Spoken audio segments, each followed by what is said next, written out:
Well, I am back in Fort Hunter, Pennsylvania, just north of Harrisburg. Of course, Fort Hunter is a pretty historical place here in Pennsylvania. It goes back to the French and Indian War in the 1750s, and I think it was inhabited even before then. But the park is on the other side of the highway that's behind me.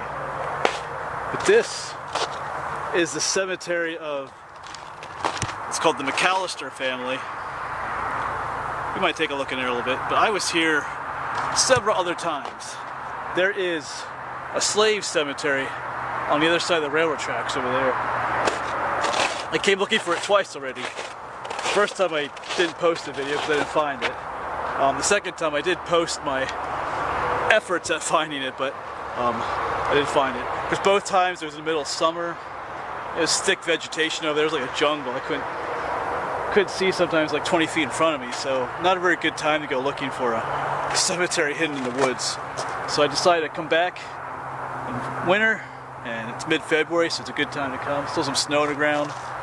So I'm hoping today that we'll be able to find this cemetery. Hoping. And in my last video, I sat right in there somewhere underneath those old cedar trees. Nice shaded spot, because it was like in the 90s that day. And I told you a little bit about the history of slavery in Pennsylvania and how it's not what we've been taught really in schools. And there were slaves in Pennsylvania up into the 1840s, which I didn't know until last summer when I researched that. But we'll talk more about that when we get into the woods over there. I'll go over some of that history again, about the history of slavery in Pennsylvania and how it's not really what most people think it is. Alright, well, maybe we'll just look around here a little bit and then we'll head across the train tracks.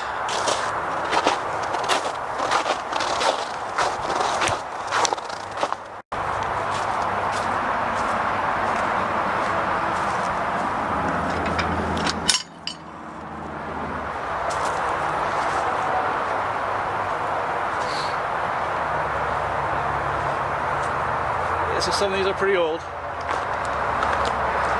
Look at days before my other video though. John Mcallister.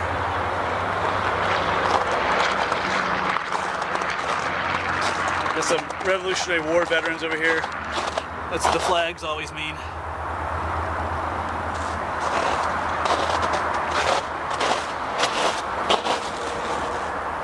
In memory of Elizabeth Mcallister.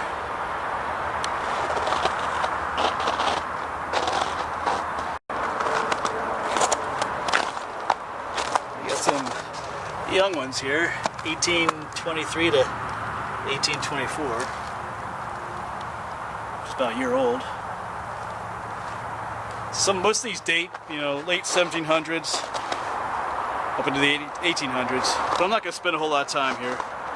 I'm not really here for this cemetery. I'm here for the other one that I haven't found yet. But this is the Mcallister family. They're the ones that owned the property at Fort Hunter and owned the slaves that were here. I'm not bashing on them, that's just the way it was. Alright, but still a peaceful little spot. Minus the highway noise. Alright, well, let's head on over, see what we can find. Alright, so it is still like a jungle in here. Just like it was last time I was here, just minus all the leaves and the heat. Alright, but I can see better than last summer. So hopefully we will find what we're looking for. Hopefully.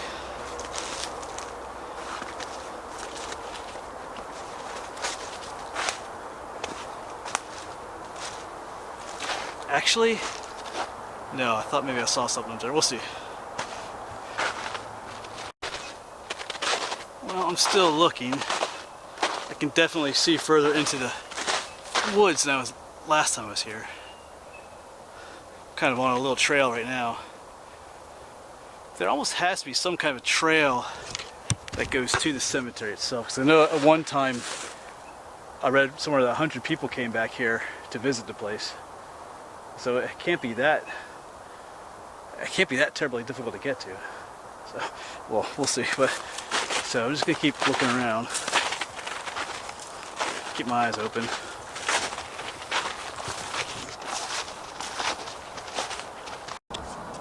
Well, I made it to this large meadow area, just kind of raised up above the surrounding area. And I know I had one set of directions I had used last time said they had come from a slightly different way, but they mentioned going through a meadow and down a steep hill. So there's a steep hill down all the way around here, so we'll see. I'm gonna look for a trail that leads down because I have better visibility too, so we'll see.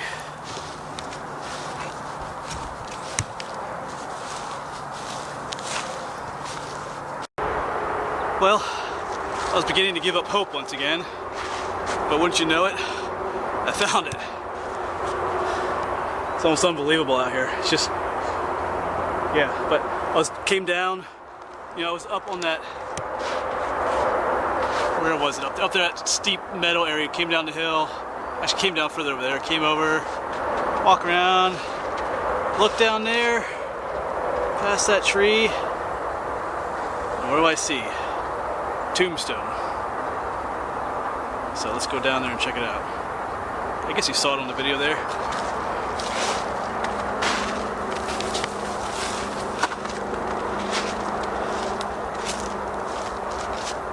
Yeah, right there it is. Like I said, you can see all the tall grasses around here. Like if you were here in the summertime, there'd be no way you would see this. So cool. So let's walk around, check this out, and I got some other cool history to talk about this place. Awesome.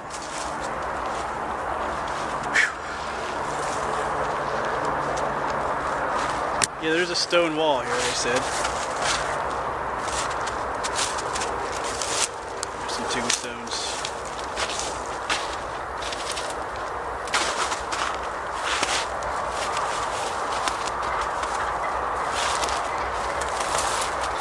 Not too many. There's one there. There's a big one back here. It's a lot smaller than I thought it was. It's only, I'm standing here in the middle of it, it's only maybe 20 feet across. 20 by 20 maybe? I was thinking it'd be bigger than this. Alright, I'm gonna take some pictures and I'll be back, talk more about what's here. Cool. Yes, I can't really read all of them. The big one back there says Leonard Craig. We'll look at that one later. I did find a map online that said what some of the people were. I'm pretty sure that right there is Andrew Craig. Here says, I have it written down, 1795 to 1863. So he was a possible slave at one point. We'll talk about that. And there's a Rachel Craig down there. And back here somewhere was an Andrew Craig. So, if you look online, they call this an African American cemetery. But more than likely, there's some of the people buried here were slaves at one time as well. And they think this cemetery was bigger at one time too, maybe. Someone said they found evidence, like just down there's railroad tracks. They found evidence that there might have been graves down that way too. Maybe we'll walk down that way after I'm done here. But I gave this talk before in my other video about slavery in Pennsylvania. Let's talk about it again. When I was in school, I learned that in around 1780 that slavery was abolished in Pennsylvania and in most of the North at some point. But there was an Abolition Act in 1780 in Pennsylvania. It was called the Abolition Act of 1780, but the more proper title for it is the Gradual Abolition Act of 1780. What that did was it actually didn't free any slaves in 1780. What it stated was that any slaves born in 1780 or thereafter would be freed when they reached 28 years of age. So the first slaves freed, that's a noisy story, the first slaves freed due to that act weren't freed until 1808, 28 years later. So that's kind of interesting. And unfortunately, if you were a slave, if you were born before 1780, like if you were born in 1779, you stayed a slave the rest of your life. That act did nothing for you. So, if you look at the census records in Pennsylvania, there were slaves in Pennsylvania up till, I think it was 1847, there were still slaves in Pennsylvania, which when I first read that didn't sound quite right, because, Pennsylvania was listed as a free state, during that time, the early 1800s, because if you remember your history, there's like there's all these maps, the Compromise of 1830 and all these other things where you had the free states and the slave states. The free states were usually blue color and the slave states were a red color. But you're given the impression that there were no slaves in the North, and there were. Pennsylvania had slaves until the 1840s. And the reason for that was, like I said, if you were born in 1779, before 1780, you would stay a slave the rest of your life. If you were born in 1779 and you were still having children up into the early 1800s, those children wouldn't be freed until they were 28 either. And some of those had children when they were in their 20s, and it was a very slow process. So you could still have slaves later on, and you did. So some of these individuals out here were probably slaves at one point in their life, like this guy right here, Andrew. It's just something you're not taught in history books. We're taught that the North didn't have any slaves, at some point, and it's false. Like, I think I looked up, New Jersey had slaves at least until 1860, right when the Civil War broke out, but they're always listed as free states, Pennsylvania and New Jersey, but they weren't. There were still slaves in those states. So that's kind of interesting. I don't know why they don't talk about that. I don't know. This cemetery is kind of interesting too, because it's part of that heritage, but yet we saw that first one in Mcallister Cemetery. It was all nice and trimmed. And then there's this one, just kind of forgotten and hidden in the woods. It's almost like they want it to be like that. I don't know, it's kind of weird. Like, this should be, if anything, this should be cleaned up and preserved. But anyway.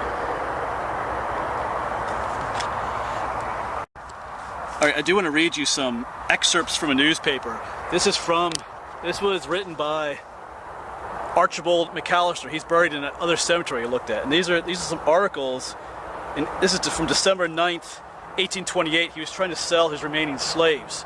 So let's read this together here. I wish to dispose of all my colored people at private sale. One female slave, aged about 61 years, strong and active of her age.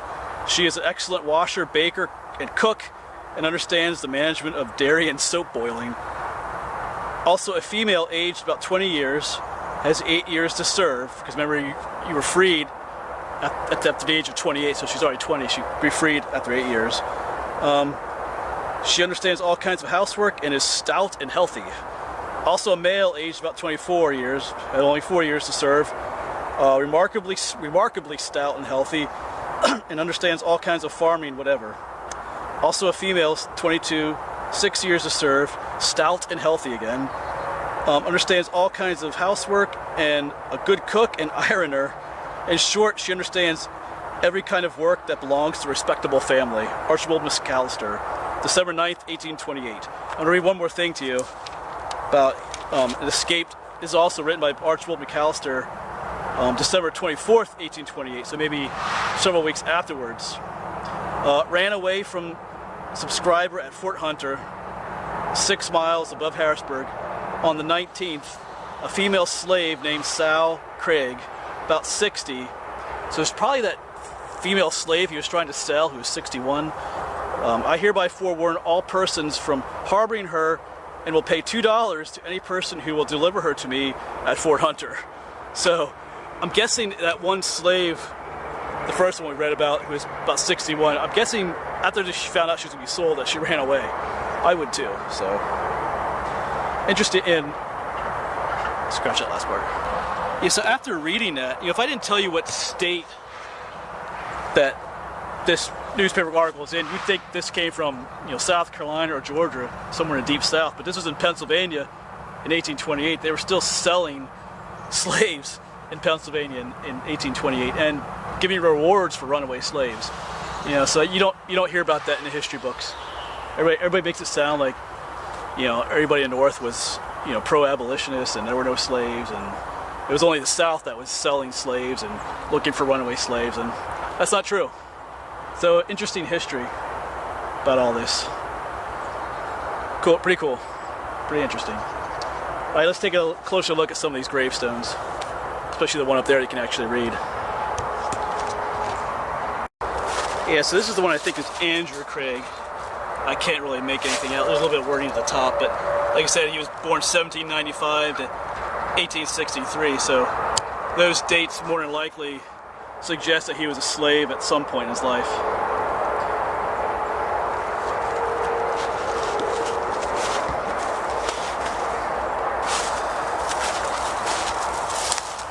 And I can't really make out anything on that one.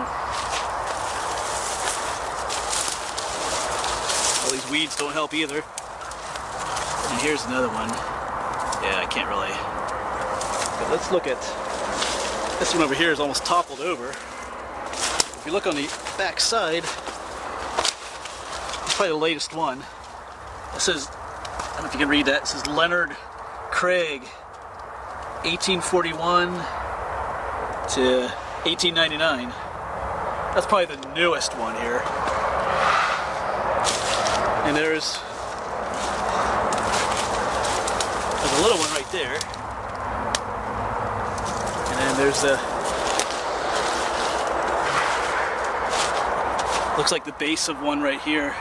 There's probably some others in here as well, but they don't have tombstones anymore. And like I said, research indicated there were some more possibly down here.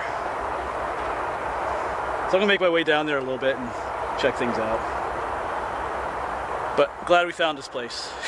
My third attempt when I found it. Now, actually finding it, I can see why I couldn't find it the other times. I was expecting something a little larger, but yeah, pretty cool. Just buried out here in the middle of nowhere.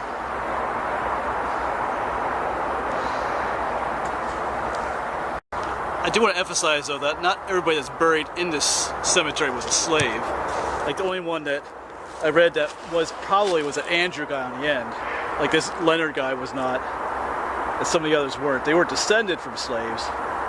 But like I said, researchers have figured that, or considered the fact that there was others buried in here that probably were slaves. Like I said, they found evidence of graves further down that, you know, people that probably were slaves, because there were slaves at Fort Hunter, which there were quite a few. They would have to bury them somewhere. So if there's this cemetery back here, the others are probably buried back here somewhere as well. But they can think that some of those graves may have been destroyed when the railroad came through as well. They don't know. This is also referred to as the Craig family cemetery sometimes. All right, I'm gonna make my way back down towards the railroad tracks and see if we can see anything down that way. Cool little spot. Glad we found it. Neat piece of history here. Just lost in the woods here.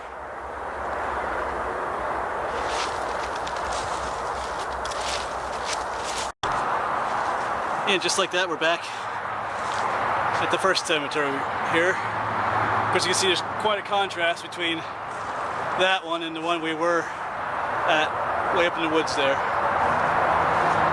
Quite a contrast. And I didn't see any other remains of other graves as I was coming back down from where that Craig cemetery was, the slave cemetery. Because I didn't really look real hard. I gotta head out here soon. Alright, well, I hope you enjoyed this video and learned some history. I'm glad I finally found that place. And like I said, I can see why I didn't find it the first two times. Yeah, there's just no markers for it, no indication of where it is really. And it's a lot smaller than I thought. I thought it'd be at least a little bit bigger. Maybe like this one, but oh well. It was pretty small. But found it, so pretty cool. Thanks for coming along with me, and I'll see you around.